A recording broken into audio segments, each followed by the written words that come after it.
des manifestations ont eu lieu à Nazar, Yazd, Sud, Charroux, Nord et Kakmar, Nord-Est. À Kermanshah, Ouest, la police anti-émeute a dispersé des manifestants et des bâtiments publics ont été endommagés, selon l'agence de presse semi-officielle Phare. Jeudi, à Mashhad, deuxième ville d'Iran, 52 personnes avaient déjà été arrêtées lors d'un rassemblement comparable. Des vidéos postées sur les réseaux sociaux montrent que la foule a été dispersée à l'aide de canons à eau et de gaz lacrymogène. Ces manifestants avaient notamment scandé des slogans contre le gouvernement du président Hassan Rouhani, jugé incapable de répondre aux problèmes économiques.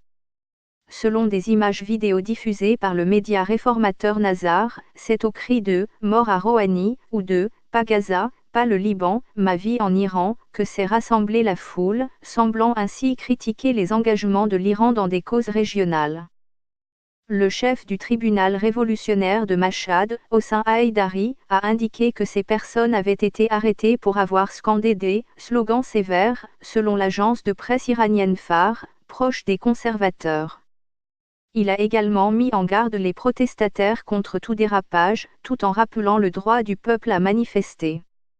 Lire aussi, dans l'Iran des champs souffle une petite brise de liberté.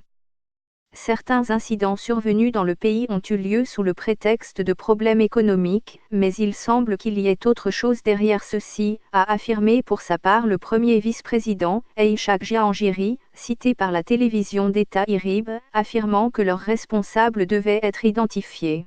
« Je suis certain que cela va se retourner contre eux », a-t-il ajouté. Les manifestations à caractère politique sont rares en Iran, où les forces de sécurité sont omniprésentes.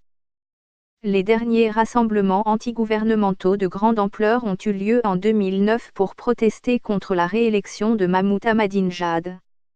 L'ayatollah conservateur Ahmad Alaa-Moloda, un proche du guide suprême de la révolution islamique Ali Khamenei, a réclamé plus de fermeté contre les manifestants.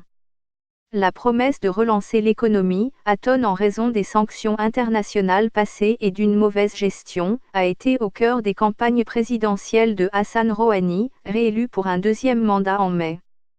Il s'est notamment appuyé sur l'accord sur le nucléaire signé avec les grandes puissances en 2015, qui s'est accompagné de la levée de certaines sanctions. Mais s'il a réussi à maîtriser l'inflation à moins de 10%, jusqu'à 40% sous son prédécesseur, Mahmoud Ahmadinejad, le taux de chômage demeure élevé, 12,4%, selon des chiffres officiels. Un taux en hausse de 1,4 point par rapport à celui de l'année précédente. Lire aussi, en Iran, fausse privatisation et vraie faiblesse du secteur privé. Hamid Garmabi, représentant de la ville de Neyshabour, près de Mashhad, a de son côté parlé de « crise majeure à Mashhad causée par les institutions illégales de prêt », en référence au développement d'organisations illégales de prêt sous la présidence Ahmadinejad, 2005-2013.